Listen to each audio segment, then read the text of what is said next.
Welcome to the Deep Dive, where we take complex source material, the raw strategic audits, the statistical breakdowns, all that competitive data, and we try to pull out the essential knowledge you need to be perfectly informed. Exactly. And today, we're not looking at some historical curiosity. We're examining a modern marvel of tactical engineering, the Adeptus Astartes Storm Speeder Thunderstrike. This deep dive is really a lesson in competitive unit analysis. It is. We're moving beyond just, looking at the data sheet and movement stats to understand what its true battlefield value is. That's absolutely right. Our sources today, they're drawn from the really sharp end of the competitive scene. Yeah. We're talking the late 2025 standard Terran cycle, and we're specifically analyzing those pivotal shifts that were introduced by the December 2025 Uniform Field Manual and the Balanced Data Slate. The big December update. The big one. So our mission here is to execute what we're calling a tournament realist technical reconstruction. I like that. We're treating the Thunderstrike not just as a gun platform, but as a specialized high-velocity node inside a much larger strategic network. See, the moment you start talking about a unit as a node and not just a vehicle with guns, you immediately realize its role might be, completely misunderstood by most players. I think it is. The data we've pulled suggests this vehicle has a severe identity crisis if you only judge it by its firepower. So, let's be direct for you listening. What is the core question we are answering today? The core question is really one of economic and strategic efficiency. Does this unit, at its current cost, actually justify its inclusion when you compare it to other more conventionally tougher, more damaging assets in the Space Marine arsenal? Okay. And here is the big reveal we're starting with. The Thunderstrike is fundamentally not a primary damage dealer. Right. If you're feeling it, expecting it to kill a tank all by itself, you are just misusing its 150 points. It's that simple. Its primary and most valuable role is that of a target designation platform. Or what you called a probability shifter. I love that. Yeah. A probability shifter. It exists purely to increase the probability of success for every other gun in your army. That sets the tone perfectly. Okay, let's unpack this shift in value. We have to start with the crucial context of why this shift even became necessary. Let's talk about the price tag and the environment it lives in. To understand the Thunderstrike's current competitive relevance, you have to recognize the economic pivot point that allowed its resurgence. I mean, the tactical landscape of late 2025 has sort of settled into this rigid hierarchy of durability where extremely high toughness values, we're talking T12, T13, they just dominate. These are the proverbial brick walls of the meta, right? The lists that just auto-win if you haven't brought the right tools to deal with them. Exactly. And the key catalyst for the Thunderstrike's viability was that targeted points reduction of 15 points that was delivered in the December 2025 update.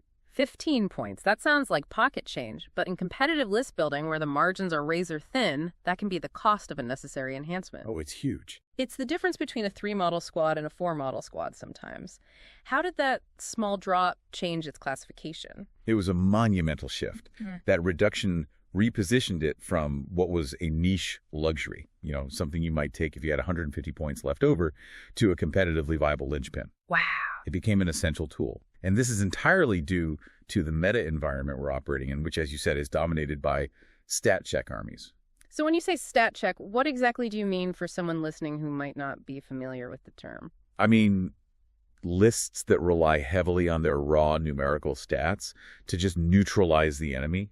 Think Imperial Knights lists or the ubiquitous Ironstorm Spearhead vehicle parking lots. Right, just a wall of tanks. A wall of tanks. Or the sheer brute resilience of monster-heavy tyranny swarms.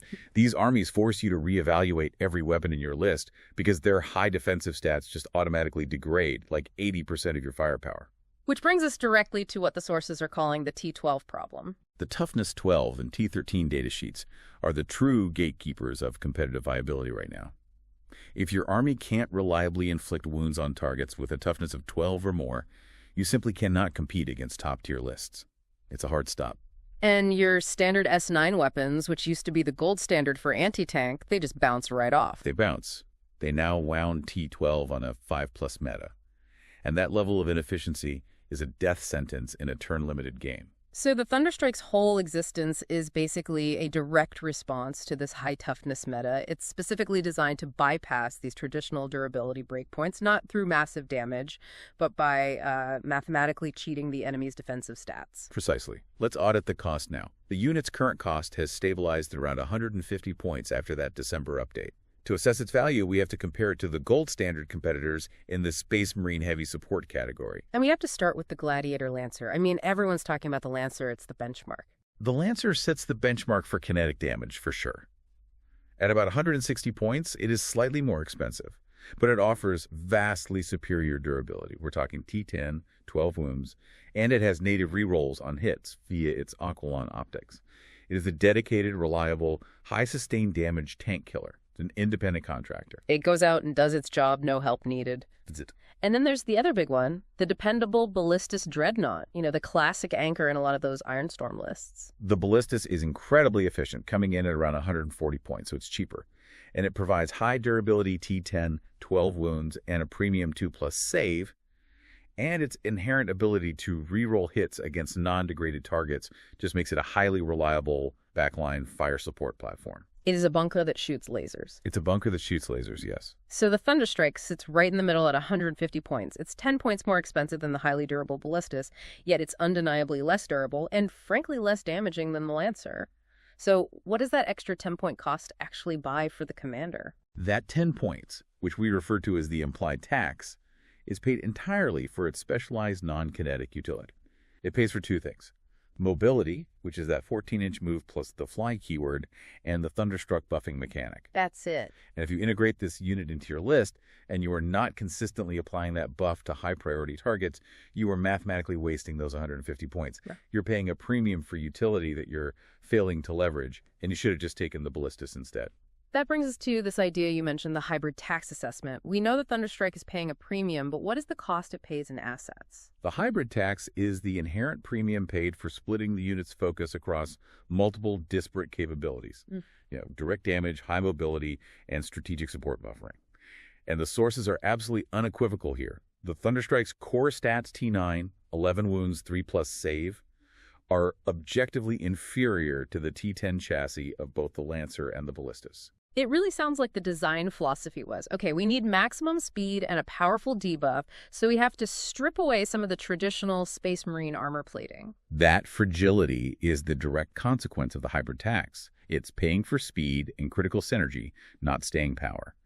And this immediately frames the discussion around return on investment, or ROI. Right. The 150-point tax is only paid off if the unit acts as a force multiplier. It has to enable a significant mass of your other firepower.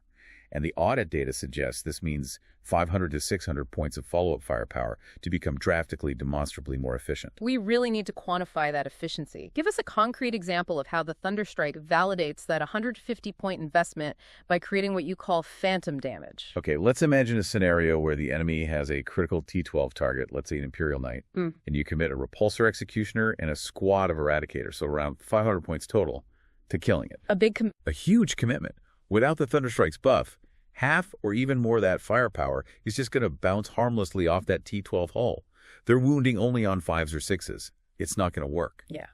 But when the Thunderstrike successfully marks that target, shifting those wound rolls to 4s or 3s, you suddenly achieve a wound saturation that was mathematically impossible just moments before.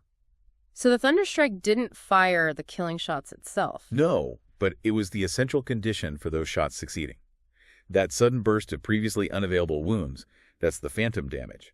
And in a successful run, that quantum leap in efficiency can deliver a kill that might otherwise require a second full-price Repulsor Executioner, which is another 200+ points. Wow. So if the 150-point Thunderstrike saves you from needing to bring a 250-point tank, that is an ROI that fully justifies the hybrid tax. Okay, that makes perfect sense. The sources refer to this unit, maybe a little lovingly, as the Glass Stagger. It's got sharp utility, but it is prone to shattering instantly. Let's delve into that structural integrity analysis. T9, 11 wounds, 3+ save. Why does this combination of stats create such a massive risk profile in the current meta?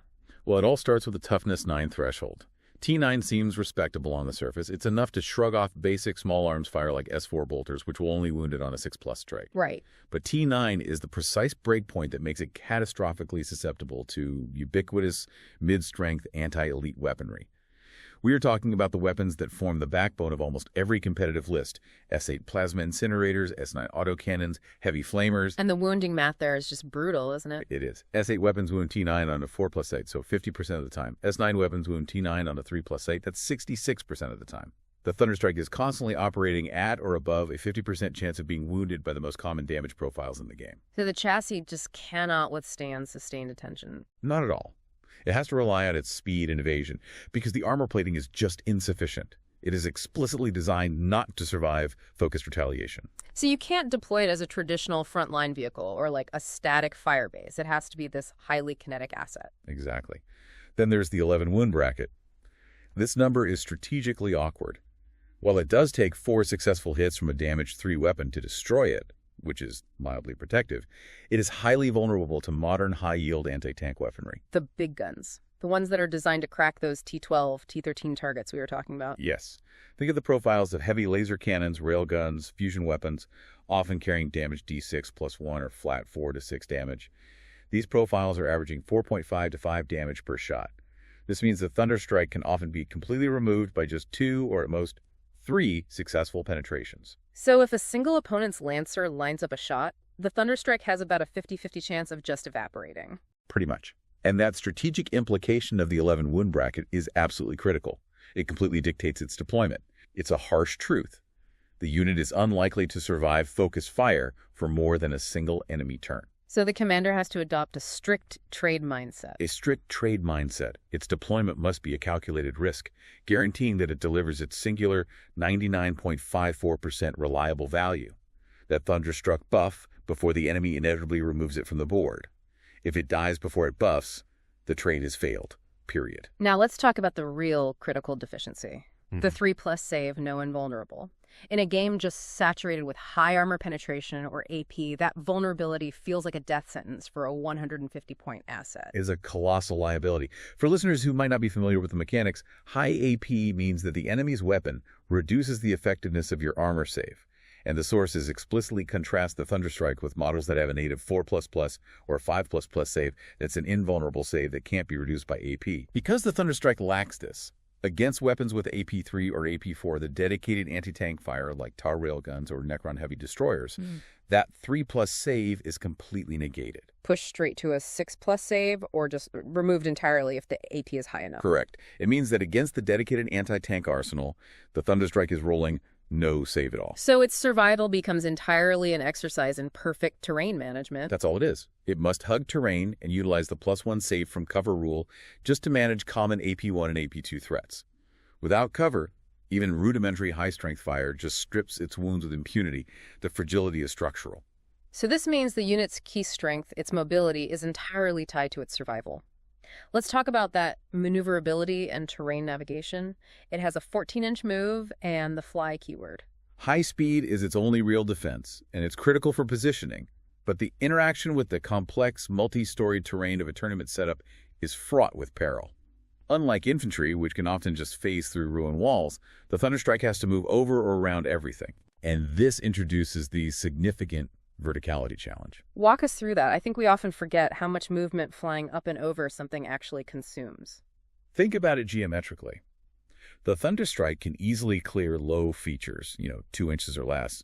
But taller ruins, which are standard competitive height at 5 or 9 inches, consume a huge amount of its 14-inch movement just flying diagonally up and over. Wow. If the pilot miscalculates and spends 8 or 9 inches just clearing that vertical obstacle, they might be left with only 5 inches of movement left. And that could leave him stranded, completely exposed. Stranded outside of a safe position. And then there's the sheer physical profile of the model itself, creating a constant liability. The base. The base size liability. The large 90mm round base is a massive problem for line-of-sight management. It makes it inherently difficult to completely hide behind smaller terrain features.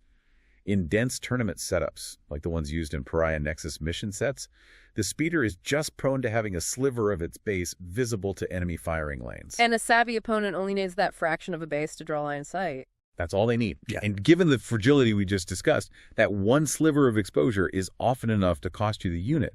The verdict on the chassis is clear. It's a high-skill unit that requires active protection via strategic reserves, or if you deploy it early, perfect Laius management to survive past the opponent's first turn. So the Thunderstrike is this paradox. It has a phenomenal utility system, but it also mounts some impressive-looking weapons on that fragile chassis. Let's dissect the high-variance armament profile. We'll have to start with its foundational strength. Ballistic skill 2 plus fall.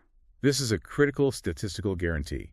BS2 Plus on its main weapons, the Storm Fury missiles and the Last Talon, represents a 16.6% efficiency increase over standard BS3 Plus vehicles. Yeah. And we have to emphasize this point. This high accuracy is not primarily about killing power, it's about reliability. The BS2 Plus makes the unit resistant to common -1 to hit modifiers, things like smoke or enemy stealth rules, and it is absolutely essential for reliably applying the debuff. Because if the buff fails to apply, the whole unit fails its core mission. So the BS2 Plus is really a reliability feature that guarantees the utility payoff? Exactly. It's a foundational statistic ensuring the Thunderstruck protocol fires. Yeah. Now let's look at the guns themselves, starting with the biggest risk-reward asset, the Storm Fury missiles. The primary penetrator profile. Range 48, attack 1, strength 12, APP 3, damage D6 plus 1. S12 is excellent. That is the gold standard for anti-tank. It wounds T12 hulls on 4s. That's a respectable long-range punch. It is respectable, but the single attack 1 profile is the fatal flaw. It introduces extreme high volatility. Right. Every competitive player knows this feeling. A single failed roll, the missed hit, the failed wound, or that one successful enemy invulnerable, say, results in 0 damage output. The unit paid its points, but achieved nothing kinetic. So it requires external rerolls. It absolutely requires rerolls, like those provided by Oath of Moment or detachment rules like Ironstorms, just to stabilize its output and maximize the odds of that single shot connecting. So if you don't have a reroll ready for that missile, you're basically playing the casino factor. You are. And moving to the Thunderstrike Last Talon, the so-called volume fire. Range 36, attack 2, strength 9, AP 3, damage D6 plus 1. 2 shots provide better volume, but S9 is where it just runs into that meta problem we keep talking about. Yeah, that S9 weapon profile is a huge liability against the prevailing P10 plus meta. It is. It wounds main battle tanks only on 5s. This weapon struggles significantly without the very buffs that Thunderstrike provides. However, its 36-inch range is a significant tactical advantage. It allows it to potentially outrange common defensive threats like multi-meltas, which are often 18 to 24 inches. So the Last Talon's true purpose is to be a secondary redundancy system. It's there to guarantee the hit is landed. Exactly, and it's a key beneficiary of the buff if a second Thunderstrike or a supporting unit has already marked the target. Okay, finally, we have the oddly specialized weapon, the Twin Icarus Rocket Pod, the Anti-Air Specialist, range 24, attacks 2d3, BS3 plus S7 AP1 damage 2, and the crucial keywords, anti-fly 2 plus O twin-linked. Against ground targets, the Icarus Pod is virtually irrelevant. It's just chip damage S7 AP1. But against targets with the fly keyword, and this is a huge cohort, including Tau battlesuits, Aldari Graf tanks, all jump pack infantry, that anti-fly 2 plus keyword makes it devastating. How so? It bypasses high toughness entirely. You wound on a 2+, regardless of the enemy's toughness value. So if you're playing against a T10 Stormfang gunship, the Icarus wounds on 2s. That's incredible efficiency against the right target, but that 24-inch range brings the fragility of the chassis into direct conflict with its damage potential. It forces a critical tactical decision. Utilizing the Icarus pods requires the pilot to move into the danger zone within 24 inches of enemy returned fire, risking that fragile chassis. The commander has to decide. Is the trade-off for neutralizing a priority fly target worth risking the Thunderstrike's primary asset, its buffing capability, which can be applied from 48 inches away? And often the answer is probably no. Often the answer is no, unless the game is already in its late stages. So let's just consolidate this analysis into the casino factor and mitigation. If the guns are so volatile, why even pay 150 points? The sources confirm the statistical instability. With only 3 main anti-tank shots and those D6 damage profiles, rolling 1s or 2s on damage can leave targets alive that should statistically have died. This severe instability confirms the unit's core identity. It is a setup man, not a closer. I see. It relies entirely on the buff, not its raw damage output, for consistent utility. The 150 points is the price of a statistical guarantee. The near certainty that the Thunderstruck protocol will fire, regardless of how well or poorly the damage rolls go. Okay, we've proven the unit's value is purely utility-based. So now we move to the heart of the deep dive. The target designator ability of the Thunderstruck protocol. Lay out the exact rule text for us again. The rule is succinct and it is potent. Each time this model has shot, select one enemy monster or vehicle unit that was hit by one or more of those attacks. Until the end of the phase, each time a friendly Adeptus Astartes unit makes a ranged attack that targets that enemy unit, add 1 to the wound roll. That is a massive rule because it breaks the fundamental relationship between strength and toughness. So what is the single most critical sequencing rule that new players get wrong with this? The order of operations. The buff explicitly applies after the Thunderstrike has successfully shot and landed at least one hit on the target. This means the unit itself does not benefit from its own +1 to wound when it is applying the marker. Ah, okay. It must fire first against the priority target to paint it for the rest of the army. This sequence is absolutely non-negotiable. If you fire your repulsor first and then the Thunderstrike, the repulsor missed out on the buff. You've wasted the most valuable part of your turn. Okay, here's where the analysis gets really interesting. Mathhammer forensics. This ability is the ultimate breakpoint multiplier. Explain the gap closer principle in terms of combat math. The ability is the single best gap closer available to Space Marines. It fundamentally allows lower strength weapons to punch above their weight class by effectively shifting the target's toughness value down by 1 point against that specific attack. And the key strategic insight we derive from the sources is what we call the law of diminishing returns inverse. The lower the strength of the follow-up fire relative to the target's toughness, the higher the percentage efficiency gain you receive from the Thunderstrike. So putting the buff on a Lascannon that's already wounding on a 3+ is actually less efficient than putting it on a heavy bolter that's wounding on a 6+. Exactly. It makes chip damage lethal. Let's walk through the detailed breakpoint shift examples. This is the aha moment for you listening. Let's do it. Okay, take the most common lowest strength attack, S4 bolters firing at a T10 tank. They normally require a 6+ wound roll. With the Thunderstrike buff, they shift to a 5+ wound roll. That is a 100% increase in wound throughput.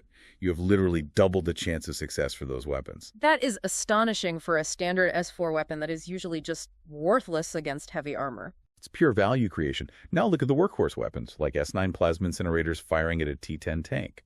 Normally they wound on 5s. With the buff, it shifts to 4s. That is a 50% efficiency increase for a high volume of fire. That transformation turns an inefficient exchange into a reliable one. And against those toughest targets we keep talking about, the T12 and T13 gatekeepers. Let's use a T13 example, like a Chaos Knight or a dedicated Land Raider equivalent. A powerful S12 Lascannon normally wounds a T13 target on 5s. With the buff, it shifts to 4s. Even against the highest toughness, that's still a significant 33% increase in throughput. The buff is versatile, but its power is maximized by applying it to massed mid-strength fire that desperately needs to clear that 5+ winding hurdle against T10 or T12 targets. Let's discuss the critical application against specialized targets, specifically the dreaded C10 Shard T11, have damage 4++ invulnerable. The Thunderstrike can't kill it by itself, but it's invaluable against it. Why is that? The C10 is designed to nullify high-damage, low-volume attacks by having all incoming damage. A single Storm Fury missile that does 7 damage suddenly only does 3.5, which rounds down to 3. So the strategy against the C10 is always volume saturation fire. Right. The Thunderstrike's value here is entirely non-kinetic. It marks the target so that high-volume, lower-strength fire, like the countless shots from heavy bolters, which are S5 or onslaught cannons, S6 wounds the T11 C10 on 5s instead of 6s. So you're turning what would just be worthless peppering into actual threatening damage saturation. Exactly. This is one of the few ways to effectively bypass the Necron's static efficiency. You force damage through that relentless have damage ability by maximizing the quantity of wounds that succeed. The Thunderstrike is acting as a specialized C10 counter tool, entirely due to his buffing utility. All of this analysis, though, relies on one factor, the statistical reliability of the buff.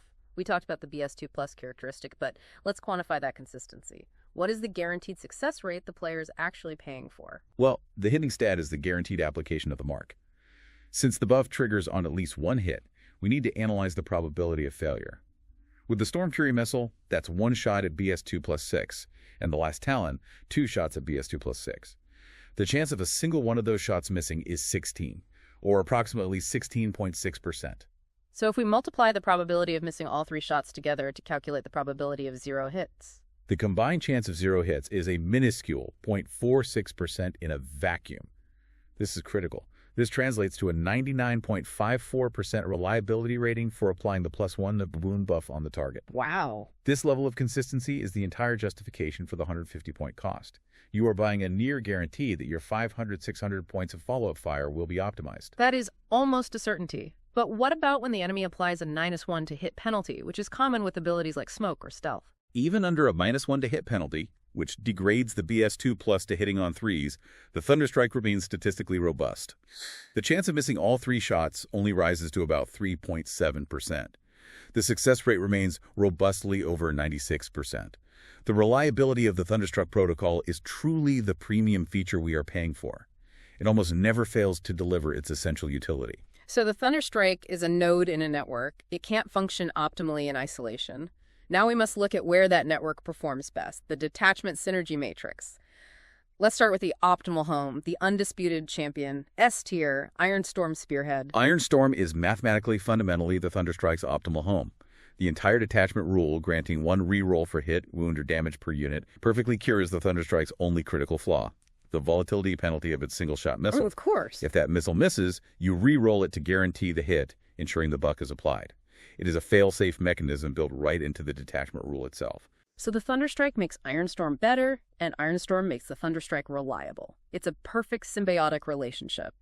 Now let's discuss the famous Wombo combo with the rest of the list. Ironstorm lists dominate because they lean into vehicle spam. Specifically, Redemptor Dreadnoughts and Repulsor Executioners, wielding massed plasma incinerators, often S9, and heavy laser destroyers, S10. Right. Without the Thunderstrike, these heavy weapons struggle against T12 targets. But the Thunderstrike pushes S9 plasma fire to wound T12 targets on 4s and S10 laser destroyers to wound T12 targets on 3s. This conversion is the difference between a stalled assault and a successful execution. And there's the deadly interplay with the Mercy as weakness stratagem. That stratagem gives the units sustained hits 1 and critical wounds on 5+ Mater. The synergy is terrifying. While the +1 to wound buff does not trigger critical wounds, which require an unmodified roll, it vastly improves the conversion rate of all the non-critical hits generated by sustained hits. You generate more attacks, and the Thunderstrike ensures that those extra attacks convert into actual unsaved wounds at a terrifyingly high rate. So you get more hits, and those hits are more likely to wound. Exactly. Imagine a Redemptor firing its heavy plasma. Sustained hits generates 4 extra hits, and the Thunderstrike makes those 4 hits wound on 4s instead of 5s against the priority T12 threat. It's how you delete an Imperial Knight in a single volley. The verdict is clear then. The Thunderstrike is the essential linchpin for S9 S10 mass fire lists seeking to crack the T12 problem. Let's move to A tier. Firestorm Assault Force. This detachment is more aggressive, focusing on close-range action. Firestorm introduces a different kind of synergy. The detachment rule provides a crucial +1 strength boost within 12 inches, and it grants the assault keyword, maximizing mobility for units advancing and shooting. How does that strength boost interact with the Thunderstrike's debuff? It creates the ultimate tank-melting combination for specialized infantry. Take Eradicator squads, they carry Melta rifles, which are S9. They are designed for close-range alpha strikes. If they target a T10 tank within 12 inches, they receive the Firestorm +1 S bonus, pushing their effective strength to S10. Now, apply the Thunderstrike buff, which is +1 wound. That S10 weapon is now wounding a T10 tank on a 3+ SAN. Wait, on a 3+, instead of the base 5+? Instead of the base 5+ SAN. That is anti-tank reliability against almost anything short of a super heavy. That takes Eradicators from a high-risk gamble to a near-guaranteed threat delivery system. Exactly. It completely mitigates the toughness gap for short-range Melta weaponry, ensuring those gambles pay off. Plus, the Thunderstrike's speed allows it to keep pace with the aggressive advance of this detachment, ensuring the mark is applied exactly where the Eradicators land. Okay, next, B tier. Gladius Task Force, the generalist detachment which is often dismissed for lack of focus. Its utility is moderate, but still applicable.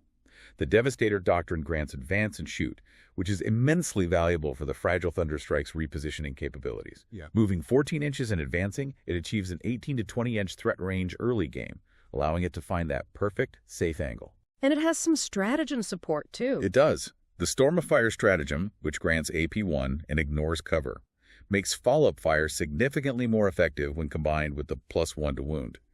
It's good, but it's less mathematically critical than the tailored synergy of Ironstorm or the raw wounding power of Firestorm. And finally, what about low utility? Stormlance Task Force, the cavalry detachment. This is a clear mechanical mismatch. This detachment focuses almost entirely on advance and charge, benefiting melee units. The Thunderstrike's buff only applies to ranged attacks. So, zero benefit. It offers zero benefit to the core of the detachment units like Thunderwolf Cavalry or Outriders. It would be taking a 150-point unit that cannot fully contribute to the Army's primary objective. Since the unit is so fragile, we have to talk about strategic delivery and protection. We established it as a glass dagger, so how do we ensure this essential asset delivers its value before it gets shattered? The deep strike factor seems paramount. The deep strike keyword is the unit's survival mechanism. By deploying it into strategic reserves and bringing it down turn 2 or turn 3, it completely avoids the enemy's opening alpha strike, that brutal volley aimed at clearing high-value threats. Yeah. This is absolutely vital against armies like Eldar or Tau that rely on clearing key threats early. It allows a player to perform the pocket ace maneuver. Define the pocket ace maneuver for us. It means holding your most critical utility piece off the board until the exact moment you need it. You drop the speeder 9 inches away from the enemy, guaranteeing the ability to dictate the angle of attack and ensuring line of sight to a key enemy target that might have been hidden from your deployment zone heavy hitters. And the high mobility on the turn it arrives lets it find that one perfect vector for the debuff. Exactly. And you can leverage stratagems like rapid ingress to take it to the next level. That's it. Using the rapid ingress stratagem to bring the Thunderstrike down safely behind cover in the opponent's movement phase means it is instantly positioned, safe from enemy fire, and ready to utilize its full 14-inch movement on your subsequent player turn. It maximizes its threat range while maintaining survivability. It's the highest skill way to use the unit. Before we move to the final comparison, we have to mention the apex synergistic play detailed in the audits, the Hunter-Killer team composition, pairing the Thunderstrike with the Storm Speeder Hammerstrike. This is a devastating meta strategy that turns the Thunderstrike from a mere debuffer into a system designed to strip all defensive layers. The Thunderstrike provides the +1 to wound, and the Hammerstrike, which costs around 140 points, strips cover from the target. So one unit makes the target easier to wound, and the other unit makes it harder to save against. Yes, exactly. The combined effect gives the target an effective -1 save because of no cover bonus, and an effective -1 toughness from the wound bonus. This duo costs about 290 points total, but it allows a generic Space Marine gunline to systematically delete the hardest targets on the board Lords of War, Knights, Monoliths in a single shooting phase by removing their 2 primary defensive layers at the same time. That's an incredibly high ROI tandem designed specifically for killing the T12 problem. It is. So, we've established the Thunderstrike's role as the premier force multiplication vector, but at 150 points, it demands a strong justification against the opportunity cost.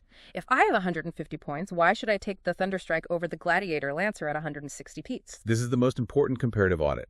The Lancer is the better solo killer. It is significantly more durable T10 12W native rerolls, and it can operate entirely independently. The Lancer should be your first anti-tank choice in a balanced list, the unit you rely on to reliably kill one high-priority target a turn. The Thunderstrike, however, is the second or third vehicle choice, taken purely for synergy. If your list relies on independent trading units, take the Lancer. If your list relies on maximizing the efficiency of a centralized firepower brick, take the Thunderstrike. So the Lancer creates one guaranteed kill, while the Thunderstrike creates a guaranteed opportunity for multiple units to get kills. Precisely. Now, how about the Ballistus Dreadnought at 140 peats? Yeah. The Ballistus is cheaper and significantly tougher with that T10 2+ save. It's also a better backfield anchor because it's infantry and melee resistant. The Ballistus delivers reliable kinetic damage from relative safety. The Thunderstrike is for aggressive, forward deployment, and combo play, often delivered via strategic reserves. So if you need safety and reliable, if maybe unexciting, damage, take the Ballistus. You take the Ballistus. And finally, the comparison against raw damage potential. An Eradicator squad for 95 points. Lower point cost, higher damage potential per point, but mobility and range are severely limited. The strategic verdict confirms the Thunderstrike's specialized role. The Speeder is superior only if your list runs a centralized Death Star shooting unit, a large brick of aggressors, Desolation Marines, or multiple dreadnoughts. Why is that? Because the Thunderstrike buffs the entire unit for the whole phase. An Eradicator squad only benefits itself. The Thunderstrike's utility scales with the number of guns you fire at the marked target. The more firepower you have, the more efficient the Thunderstrike becomes. Time for the final tactical conclusion. Bring it all together for us. The Storm Speeder Thunderstrike is a high-skill, high-reward asset and a force multiplication vector. Its ultimate value is directly proportional to the volume of follow-up fire directed at its designated target. It is the tool that solves the T12 problem for the rest of your list, turning inefficient 5+ wound rolls into reliable 3+ and 4+ rolls. And we have to reiterate the mistake of overinvestment. This is where I think competitive players often fail to grasp the unit's true nature. Never, ever build a list that collapses if the 150-point asset dies on turn 1. The Thunderstrike is inherently disposable. The army must be designed to function at roughly 80% efficiency without the speeder. The Thunderstrike should be viewed as the accelerator that pushes efficiency to 120%, not the engine itself. Right. The directive remains. Deploy in strategic reserves. Strike on turn 2. Designate the enemy linchpin. Delete. Our deep dive into the Thunderstrike teaches a clear, modern lesson in competitive value. Utility and synergy can, and often do, outweigh raw combat statistics and durability. We assessed its durability as, a weak C, its kinetic lethality as a volatile B+C, but its utility is undeniably S tier. And that utility creates a final, fascinating strategic implication for the opponent. It forces a cognitive bias in their targeting priority. We're talking about the unit's function as a distraction Carnifex ripple effect. That is such a great term because it implies psychological warfare. Explain the psychological taunt the Thunderstrike creates just by existing on the board. Because the +1 to wound buff is so potent, so immediate, and so statistically reliable, with that 99.54% chance of application, knowledgeable opponents must treat the Thunderstrike as the #1 existential threat on the board. The moment it deploys, they have to kill that 150-point speeder immediately, even if it means directing suboptimal firepower toward it. So they're forced to shoot their dedicated anti-tank fire at a fragile T9 vehicle instead of the T10 dreadnought that is actually closer or a bigger threat. Precisely. They're using high-value, high-strength fire like a Shadow Sword's main cannon or a Crisis Suit brick's entire output at a fragile, low-cost target. By forcing them to use 300 points of firepower to remove 150 points of utility, the Thunderstrike has already won its exchange.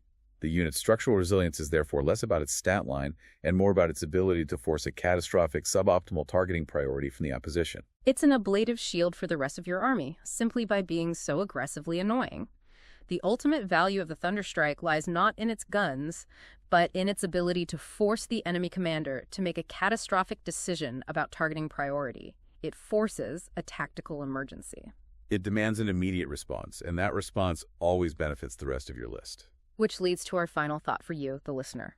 If the Thunderstrike succeeds by making the enemy panic and directing fire suboptimally, what other fragile, mid-cost units in the current competitive environment function primarily as a psychological taunt, achieving their strategic goal simply by existing and forcing the opponent's hand? We'll leave you to mull over that crucial question of tactical psychology. Until next time.